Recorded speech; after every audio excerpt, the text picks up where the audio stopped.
Hello everyone, welcome back to the Aquarium Project. Thank you very much for tuning in. Really appreciate it. If you haven't already, make sure to like and subscribe and all that good stuff. Before we get into the main topic for today's video, I just wanted to quickly say that if you follow us on Facebook, you would have seen it, but I actually started a new podcast feed. You may even be listening to this on the podcast, but I started a new podcast feed where I'm going to be uploading the audios from our YouTube videos and also just general kind of random thoughts and rants and conversations. Maybe might do some interviews with some people, that kind of thing. I just thought it might be good for you guys to have another option or another way that you can maybe hear about what we're up to. The videos I'm going to try to do, so that it'll only be the ones that don't need any visual sort of aids. But yeah, I'll leave the link down below. Please feel free to jump across and subscribe to that if you have any interest. That would be great. But aside from that, thank you very much, and we'll get into the main topic of today's video/podcast. So today we're going to be talking about these bad boys. These are heaters, aquarium heaters. What's the go with aquarium heaters? What do you need to know? If you're setting up a tank, what do you need to look for? How does it all work, basically? This is kind of designed to be a crash course guide to get you guys started with some good knowledge and a good starter base to hopefully make the most out of your aquarium heaters. So the first and most obvious question that most people will have when it comes to their aquarium heaters is, how big of a heater do I need for my aquarium? And the general rule, I would say, is 1 watt per litre of aquarium water. This is obviously going to be challenging for those of you from places like the United States where you measure it in gallons, but simply jump online and just Google it, like X gallons to litres, and then say you've got a 150 litre aquarium, you'll need 150 watts. I would make up these total watts out of 2 smaller heaters. The problem with aquarium heaters, I find, is they're very much sort of relics from the past, in my opinion. So aquarium heaters are just like glass sticks, basically, that heat up and transfer that to the water. It is a bit crazy. It is a terrible solution. They're all notably or famously renowned for the thermostats getting buggered and getting stuck on or stuck off. Stuck off is better, because if your tank gets too cold, you'll notice it before the fish die, but if it gets stuck on, it'll boil your fish basically, and that's horrible. No one wants that. So the good thing with having 2 smaller heaters is that you're gonna have more time if one of them goes wrong. A 55 watt heater in a 150 litre aquarium isn't going to cook it so fast, and you're going to have much more sort of time to be able to figure out, oh, this heater's broken. I would always keep a heater spare, because for a couple of reasons. Like, number one, a heater is not very expensive. For the amount of money that we invest in our aquariums, having a spare heater is not a major. Maybe like, obviously depends on your size of aquarium and that, but like $20-30 for a spare heater just in case, and making it up out of the smaller sizes is always a good idea.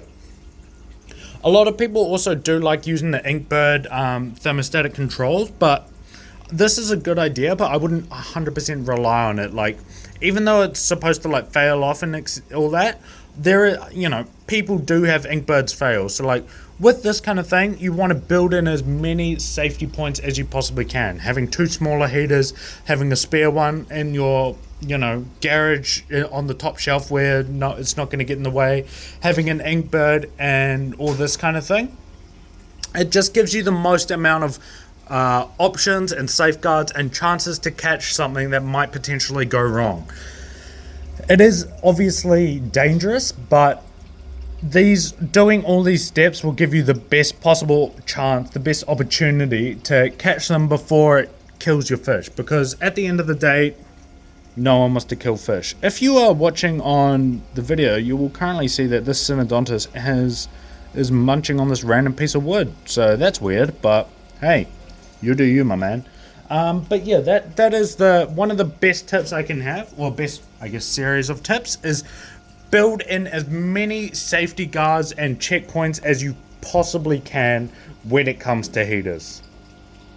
The next thing I'm going to say is probably going to get me in trouble with plenty of suppliers, but hey, I've been known to stir the pot occasionally. Not all heaters are created the same. Most of the glass ones will follow a very similar design, but they're not all the same. For example, there's a brand, we get them in New Zealand, I'm not sure about their status overseas, but we get a brand called Jebo, which is very popular with, I think like Animates or one of those kind of shops sells them a lot, and they're around a lot, but I would not touch those things with a 10-foot pole. They are absolute trash. If I had $1 for every time I had a customer say, my fish got cooked by a Jebo heater, I would have a lot of money. And it's sad, because no one obviously wants to cook their fish. That's horrible. Everyone's going to hate that. But with Jebo heaters, you're a lot more likely to have it happen. As we said before, it can happen with anything. It's just more likely to happen with those ones, unfortunately. So I would not touch Jebo. The ones I would go for would be as we showed before, the Eheim Thermo Control. I really like.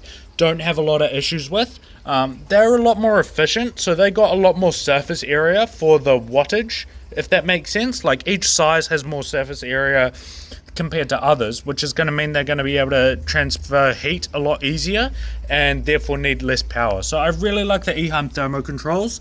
They also do have a fail off function, which again, I wouldn't trust it or bet my life on it, but it's better to have that than not to have that.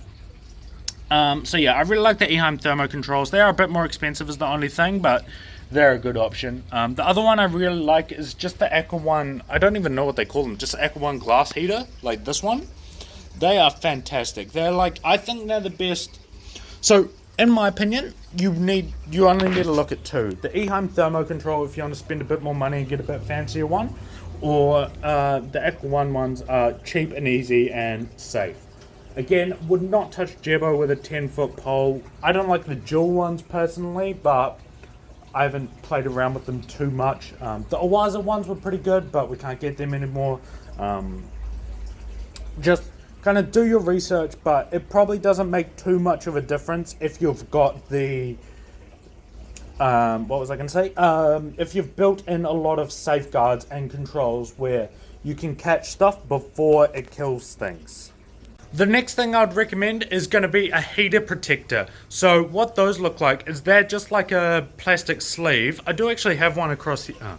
The next thing I'm going to recommend is a heater protector. One of these bad boys is basically just like a plastic sheath that you'll put across over the top of the glass heater.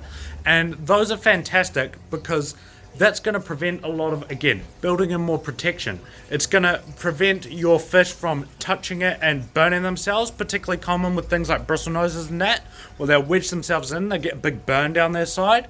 Obviously that's not good, so we want to avoid that.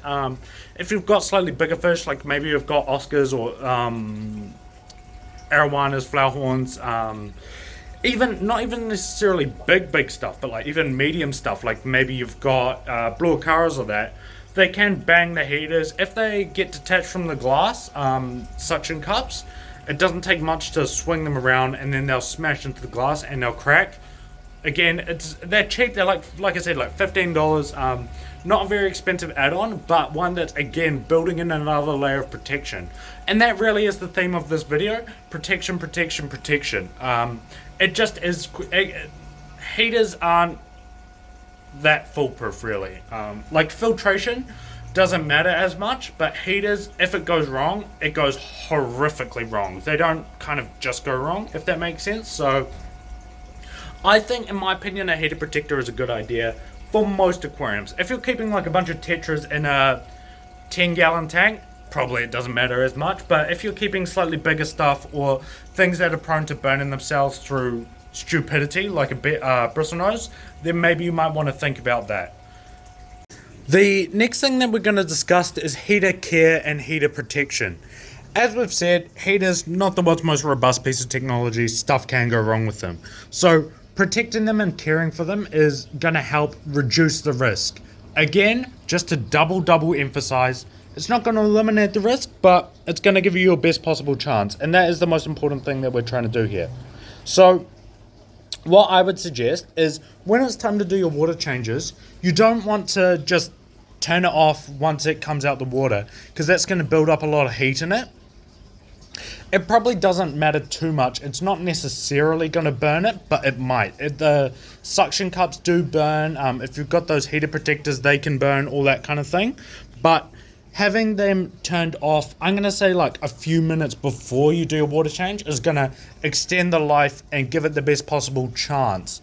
So what I'd always do is when you're doing a water change, turn off your heater, then wait a couple minutes before you start draining. Like maybe turn it off, go make yourself a cup of tea, come back and start draining the tank.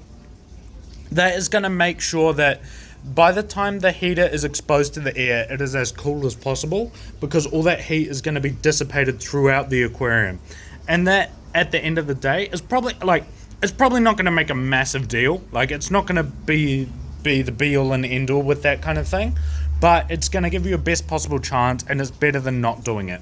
So I'd always recommend doing that, just to kind of give yourself a little bit of an extra wiggle room, just to make sure that, oh yeah, the heater's fully cooled down, we're not going to have any issues with it burning the suction cups and ruining itself, or just getting real hot and then real cold and then real hot again, because those temperature changes are not ideal.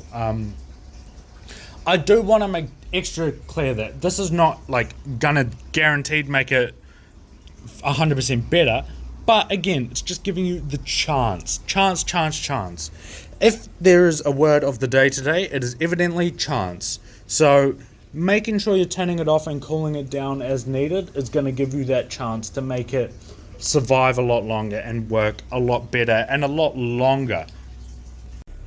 The final thing we're going to talk about when it comes to heaters is flow. So having good flow around the aquarium is going to be your best idea, and it is going to give you the best chance. Having good flow around the heater is going to make sure that the heat is more evenly distributed throughout the aquarium. Oftentimes, like I've done it lots of times, when you put your hand in the aquarium and you're like, oh, that's pretty cold. Why is that cold? And then it's just, oh, that's the end that's furthest away from the heater. And then you put your hand down towards the end that does have the heater right next to it, and it's like, oh, that's so much better. Wonder why that is. That is just heat distribution. Obviously, heat will spread throughout the aquarium, but having good flow around the heater is going to be the best possible option. Usually, I'd just say put the heater like near the filter outlet, like around the filter outlet, maybe have it blowing in the flow or something like that. Obviously, the specifics is going to depend on each exact aquarium, but having it somewhere where there's flow going around it, maybe if you've got a sump, chuck it in your sump so the flow is going around it that way. Yeah, put a little power head pushing towards it, an air stone next door to it, that kind of thing is going to be the best option for maybe trying to bring that flow out and more evenly distributing the heat around, just to make it a bit more even and a bit more efficient in doing its job. You don't want it heating up the same little patch of water, then cooling it down, then heating it up, because that doesn't really, there's no point. Well, there's a point, but it's just, again, less efficient. So yeah, I hope that has given you guys a bit of an overview and a bit more sort of clarification, and answered some questions about heaters in general when it comes to the aquarium. I hope it gives you guys a good base to get started with, and start maybe thinking about them a little bit more. They are a piece of equipment that oftentimes does get set and forget, and that is fine, but given they're a piece of equipment that does tend to fail a little bit more often than some other things, I think it does bear thinking about, and it is important to even be conscious about it, if not necessarily 100% solve the issue, if that makes sense. So yeah, I mean, that is kind of the conclusion of what I was wanting to discuss with you guys today. So I really hope it provided you some value. Please make sure to like and subscribe and all that good stuff. It really does help us out. Subscribe to the new podcast feed as well if you're interested in that. I think it's something I'm quite excited about, actually. I hope it brings some value to you guys. But yeah, thank you guys very much again. I love you all, and I'll catch you in the next one. See ya!